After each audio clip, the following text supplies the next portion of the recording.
स्वागत आहे आपल्या सर्वांचं क्रिएटिव्ह बाईट्स या आपल्या यूट्यूब चॅनलवर। उन्हाळा जवळ आला की आपण नवनवीन उन्हाळी पदार्थ तयार करायला चालू करतो।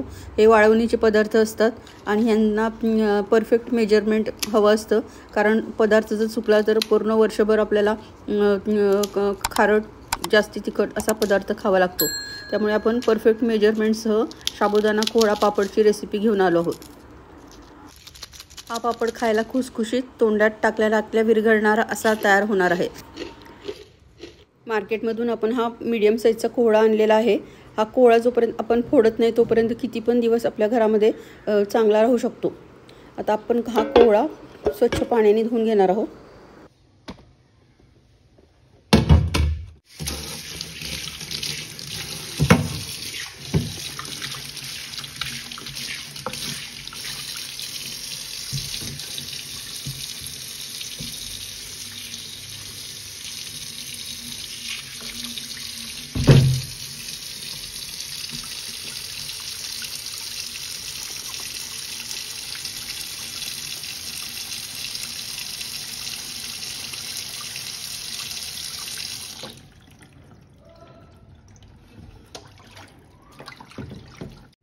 आता उन्हाळा आला की आपले वाळवणाची सुरुवात होते आणि वाळवणात आपण नवनवीन पौष्टिक असं काय करायचं ते प्रयत्न करत असतो। त्यासाठी आपण आता ही कोहळ्याची एक रेसिपी तयार करतोय। कोहळा तसा सहजासहजी काही कुठले आपण पदार्थ बनवून खाल्ला जात नाही। मग त्यापासून आपण काय करू शकतो ज्यामुळे आपल्याला तो वर्षभर कुठल्या उपवासाच्या पदार्थातल्या रूपाने का होईना खाल्ला जाईल। कोहळा कट करायला खूप अवघड जातो, भयानक हार्ड असतो तो। चांगली सुरी असावी लागते धारदार, तरच तो कट होतो। आता आपण त्याचे छोटे छोटे तुकडे करून घेतले, त्याचा मधला भाग काढून घेतलाय आणि आता आपण किसणीने किसतोय। आपण थोडा कोहळा किसणीने किसलेला आहे आणि आपण नंतर त्याचे छोटे छोटे पीसेस तयार करणार आहोत। आणि आपल्याला हा कोहळा किसून आपण आपल्या रेसिपीमध्ये वापरणार नाही आहे, त्याची आपण मिक्सरला प्युरी तयार करून घेणार आहोत। त्यामुळे आपल्याला सर्व किसलाच पाहिजे असं काही नाही आहे, फक्त किसायचा कसा ते दाखवण्यासाठी मी प्रथम कोहळा किसला होता। आता आपण ह्याचे छोटे छोटे तुकडे करून घेणार आहोत। अशा पद्धतीने आपण बारीक तुकडे केल्यानंतर त्याचं साल आहे ते सालाला काही शिल्लक राहत नाही आणि हे किसण्यापेक्षा अशा पद्धतीचे तुकडे करणं जास्ती सोपं जातं। आणि आपण आता हे सर्व मिश्रण मिक्सरच्या भांड्यामध्ये बारीक करून ह्याची पेस्ट तयार करणार आहोत।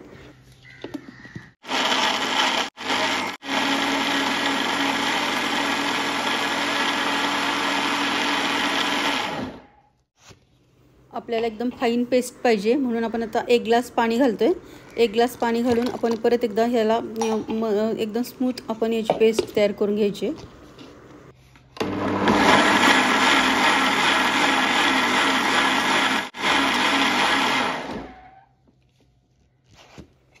आपल्याला पाहिजे तशी कोहळ्याची प्युरी ते आपल्याला मिळालेली आहे। आता आपण हे सर्व मिश्रण मोजून घ्यायचे। जेवढं वाटे आपलं मिश्रण होणार तेवढ्या वाटे आपण साबुदाणा घेणार आहोत। आता आपण ही 1 वाटी झाली आहे, अजून 1 वाटी तयार होते। अशा पद्धतीने 2 वाटे आपलं कोहळ्याची पेस्ट तयार झालेली आहे। याच वाटीने आपण साबुदाणा घेणार आहोत। आता साबुदाणा आपण 200 ग्रॅमची हे कप आहे, हा 2 कप घेतोय। आणि आपली जी स्टीलची वाटी होती तिचं पण मेजरमेंट ह्याच वाटीचं आहे, ती पण 200 ग्रॅमचीच आहे। आता आपण 2 कप साबुदाणा घेतला आहे, म्हणजे 400 ग्रॅम घेतला आहे। आता हा साबुदाणा आपण चाळणीमध्ये चाळून ह्याला स्वच्छ धुवून घेणार आहोत। हा फक्त धुवायला जेवढं पाणी लागतं तेवढंच आपण वापरायचं आहे। यामध्ये जास्ती पाण्यामध्ये जास्ती वेळ आपल्याला भिजवायचं नाही आहे। आपल्याला हा साबुदाणा कोहळ्याचा जो आपण प्युरी तयार केलेली आहे त्याच्यामध्ये आपल्याला ह्याला भिजवायचं आहे। त्यामुळे पाणी साबुदाण्यामध्ये जास्ती वेळ आपल्याला ठेवायचं नाही आहे। लगेचच आपण कोहळ्याच्या पेस्टमध्ये आपण सर्व साबुदाणा घातला आहे आणि हा साबुदाणा आपण रात्रभर ठेवायचा आहे झाकून। व्यवस्थित सर्व मिश्रण मिक्स करून घ्यायचं आणि ह्याला झाकून रात्रभर ठेवायचं, म्हणजे तो साबुदाणा त्या प्युरीमध्ये छान भिजेल आणि आपण सकाळी ह्याची रेसिपी तयार करणार। पोळ्याचा रेसिपी करण्याचे बरेच प्रकार आहेत। काही जण किसतात आणि त्याचा जो आर्क आहे तो गाळून घेतात। आपण मात्र पूर्ण कोळा वापरला जाईल अशा पद्धतीने आपण रेसिपी तयार करतोय। आता आपला रात्रभर व्यवस्थित साबुदाणा भिजला आहे। आपण या रेसिपीसाठी 3 हिरव्या मिरच्या तिखट आणि कमी तिखट 3 अशा 6 मिरच्या घेतल्या आहेत। मिरची जास्ती वापरायची नाही आहे, नंतर तळल्यानंतर ठसका बसू शकतो। आणि 1/4 वाटी आपण खडे मीठ घेतलं आहे। खडे मीठ असेल तर वापरा, नसेल तर रेग्युलर मीठ पण चालतं। 2 टीस्पून आपण जिरे घेतलेले आहेत। जिरे, खडे मीठ आणि हिरव्या मिरच्या अशा पद्धतीचं आपण हे सर्व मिश्रण खलबत्त्यामध्ये कुटून घेणार आहोत। खलबत्त्यात कुटलेल्या पदार्थाची टेस्ट चांगली येते, पण खलबत्त्यातच कुटलं पाहिजे असं काही नाही आहे। मिक्सरच्या भांड्यामध्ये बारीक केलं तरी पण चालतं। वाळवणीचे जे पदार्थ असतात त्याच्यामध्ये तिखट आणि मिठाचं प्रमाण अचूक टाकावं लागतं, कारण वाळल्यानंतर तो पदार्थ खारट होण्याची शक्यता असते। त्यामुळे मीठ घालताना एकदम जपून घालावं लागतं। त्यामुळे पदार्थ आपण तयार करत जेव्हा असतो तेव्हा टेस्ट करायचा आणि गरज पडली तर वरून मीठ टाकता येतं, पण मीठ टाकल्यानंतर परत कमी करणं अवघड होतं। आता आपण 2 पातेल्यामध्ये पाणी घेतलं आहे। आपण इमर्जन्सीला जर लागलं तर पाणी म्हणून आपण एका छोट्या पातेल्यामध्ये गरम करायला ठेवलं आहे आणि इकडे मोठ्या पातेल्यामध्ये आपण 2 तांबे पाणी घातलेलं आहे। आपण हे सर्व साहित्य 400 ग्रॅमच्या साबुदाण्यासाठी आपण हे सर्व वापरतोय। आपण जे घरामध्ये जेवढ्या क्वांटिटीत बनवतोय त्या हिशोबाने आपण तिखट, मीठ आणि पाण्याचा वापर करायचा आहे। आता खलबत्त्यामध्ये कुटलेलं साहित्य आपण 3 चमचे टाकतोय। आपण सर्वचे सर्व एकदम टाकायचं नाही आहे। प्रथम चेक करायचं आहे आपलं मिश्रण टेस्ट व्यवस्थित आहे का। गरज वाटली तर आपण बाकीचं शिल्लक राहिलेलं टाकणार आहोत। आता आपल्याला 3च चमचे आपण टाकले। ह्याच्यामध्ये आपल्या मिरची, जिरे आणि मिठाचा आपण खलबत्त्यात कुटलेला आहे। आता आपण वरून परत मीठ घालणार नाही आहे। चव चांगली येण्यासाठी आपण जिरे वापरलेले आहेत, पण काहींना पांढरे शुभ्र पापड्या आवडतात, त्यांनी जिरे नाही घालायचे। पांढरे पापड्या पाहिजे असतील तर फक्त मीठ आणि हिरवी मिरची घालायची। आपण आता या पाण्याची टेस्ट करून बघणार आहोत, मिरची आणि मीठ बरोबर आहे का। आता हे जर बरोबर असेल तर आपल्याला वरून परत मिरची आणि मिठाचं जे शिल्लक राहिलेलं मिश्रण आहे ते घालायची गरज आहे का। तर आता एवढं मिश्रण शिल्लक आहे।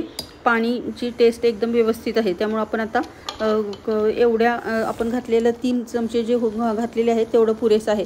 आता हे इकडलं छोट्या पातेल्यातलं पाणी उकळलेलं आहे। आपण आता याचा गॅस बंद करायचा आहे आणि आपलं या मोठ्या पातेल्यामध्ये जर आपल्याला गरज असेल तरच आपण त्या छोट्या पातेल्यातल्या पाण्याचा वापर करणार आहोत। आता आपलं पाणी व्यवस्थित उकळलेलं आहे। साधारण आपण 200 ग्रॅमच्या कपासाठी 1 तांब्या पाणी असं प्रमाण घेतलेलं आहे आणि हे प्रमाण परफेक्ट आहे। वरून आपल्याला पाणी घालायची गरज पडणार नाही आहे। साबुदाणा पाण्यात घालताना व्यवस्थित मोकळा करून घालायचा। आपण हा साबुदाणा कोहळ्याच्या प्युरीमध्ये भिजवलेला आहे। कोहळ्याची प्युरी केलेली असल्यामुळे पापड्या करताना सोपं जातं। किस तसाच ठेवला तर पापड्या टाकताना थोडंसं अवघड जातं। आता आपण सर्व मिश्रण साबुदाण्याचं घातलेलं आहे। आता सर्व एकदम व्यवस्थित ढवळायचं आहे आणि साबुदाण्याला चमक येऊपर्यंत आपल्याला त्याला शिजवायचं आहे। साबुदाणा पाण्यात टाकल्यानंतर चमच्याने व्यवस्थित ढवळत राहायचं आहे, नाहीतर खाली लागण्याची शक्यता असते। साबुदाणा चिकट असतो आणि तो खाली पातेल्याला लागू शकतो। आता चमच्याने असं पद्धतीने कन्सिस्टन्सी बघायची आहे। आपण पळीनी पापड्या टाकणार असल्यामुळे आपल्याला थोडंसं थिकनेस पण पाहिजे आणि खूप पण थिक नाही करायचं आहे, कारण थंड झाल्यानंतर ते परत घट्ट व्हायला चालू होतं। आता आपण गॅस बंद करतोय। आपली कन्सिस्टन्सी आपल्याला पाहिजे तेवढी व्यवस्थित झालेली आहे।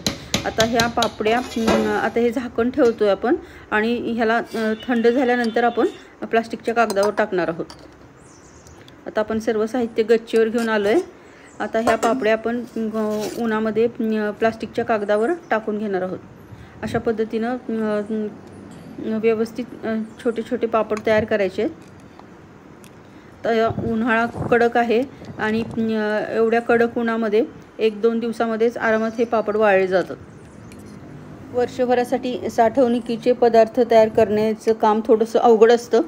कोणाची तरी मदतीशिवाय हे काम करणं अशक्य आहे.